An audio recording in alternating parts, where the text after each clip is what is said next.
Hi, and welcome to the signature gathering training video for the campaign to put a $15 minimum wage on Oregon's ballot. My name is Justin, and I'd like to thank you for volunteering your time and your effort to help us fight income inequality here in Oregon by winning a $15 minimum wage for all working people. This training video will take place in 3 parts. In the first part, we'll look at some of the guidelines and laws that are important for you to know as a volunteer signature gatherer. In the second part, we'll take a look at the signature gathering sheet itself and the information that signers need to provide. And then in the third part, we'll give you some tips for how to approach people when you're out on the street, and we'll do some role playing to show you how it's done.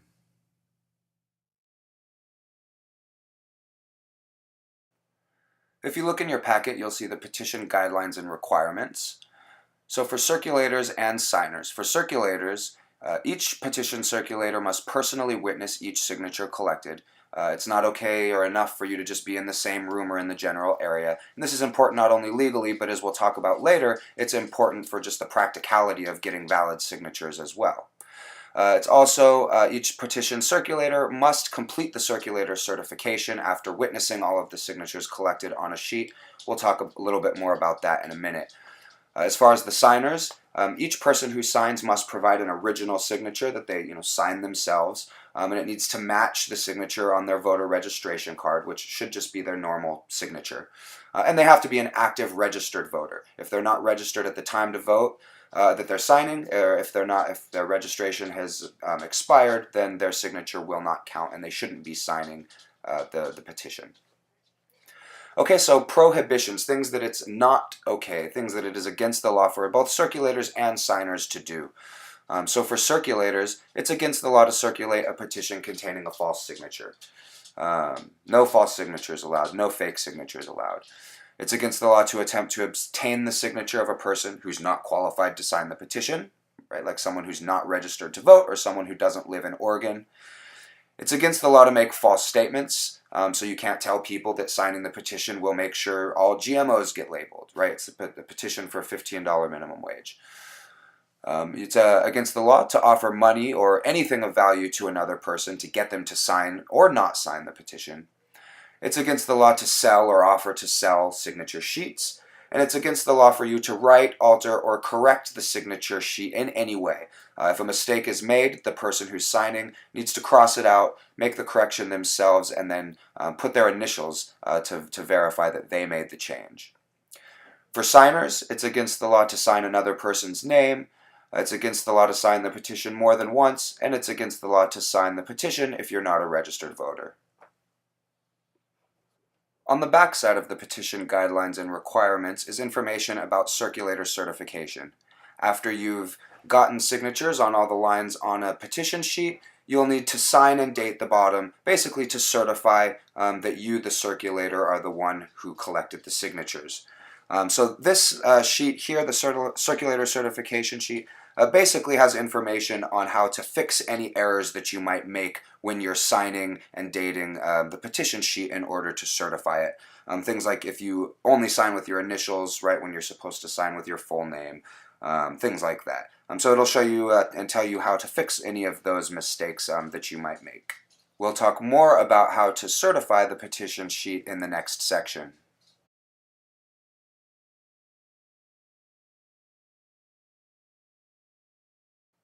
This is the sheet that you'll be using to help us gather the first 1,000 signatures for this ballot measure campaign. You can see that there are 10 lines for signatures, and that each signer needs to provide their signature, the date that they're signing written out in numbers, their printed name, and their residence or mailing address with the street, city, and zip code all written out. It's important that you watch each person sign the petition sheet.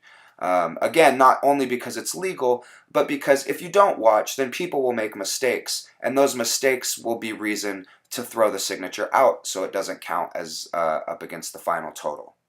So in particular, you need to watch for the date.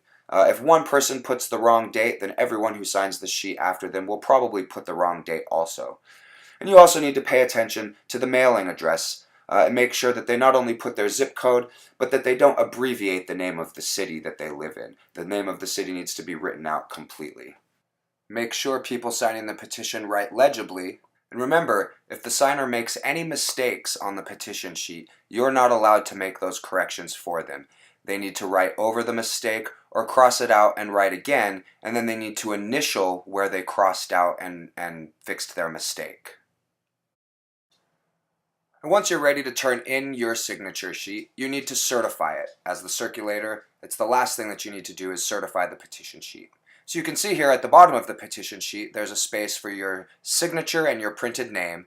And then over to the left, a space for you to put the date and your address. Now for the address, it's important that this is the address that you are registered to vote at.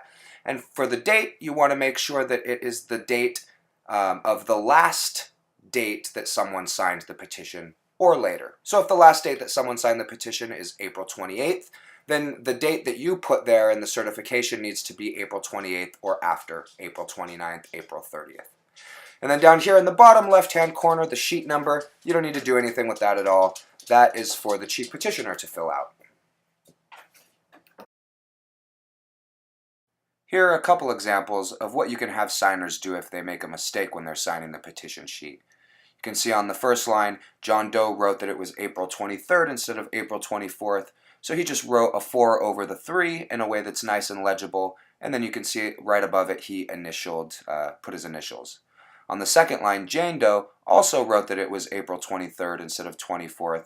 She crossed out the original date that she wrote and then wrote it again next to it, and then again you can see right above that she wrote her initials to signal that she's the one who made the change.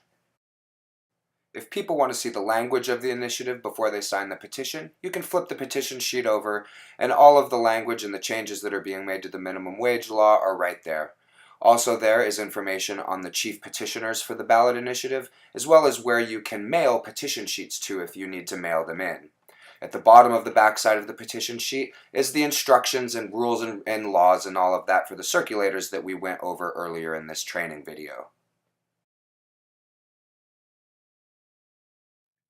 There are a few things that you want to remember when you're out approaching people to sign the petition sheet. First, in order to sign the petition, people have to be registered to vote here in the state of Oregon.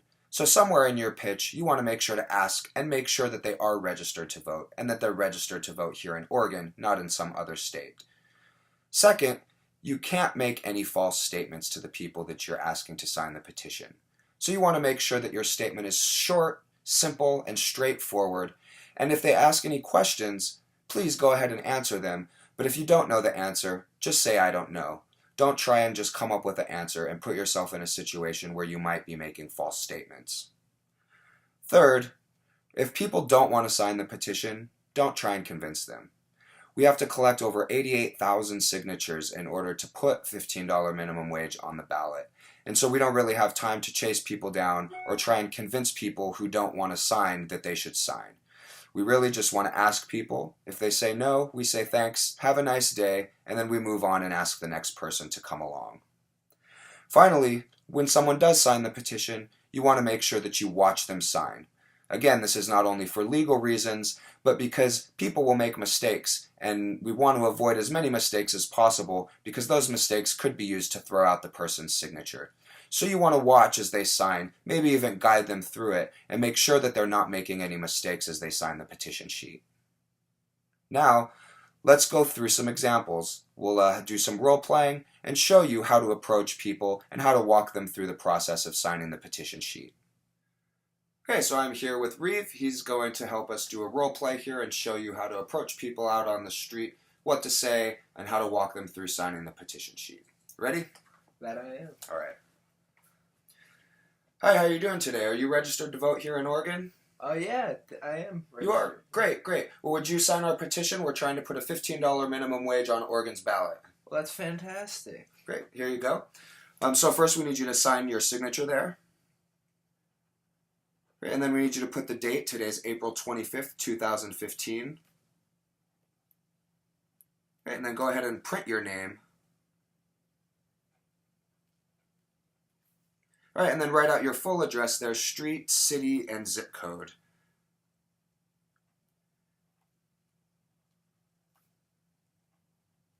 Great, and be sure not to abbreviate the name of your city. They'll throw your signature out if you do that. Really? Yeah, Oh. yeah.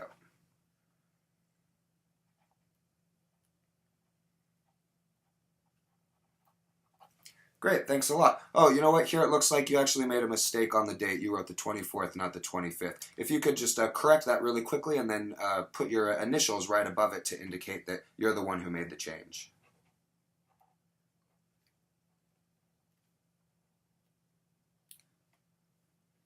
Great, thanks a lot. Have a good day.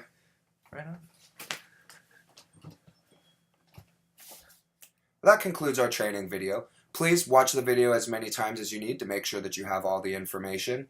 If you need to mail in your signatures once they've been collected, remember that on the back of the signature sheet is the address that you can mail in the signatures to. It's a P.O. Box 219201, Portland, Oregon 97225. And thank you again for your time and your effort helping us gather signatures to put a $15 minimum wage on Oregon's ballot.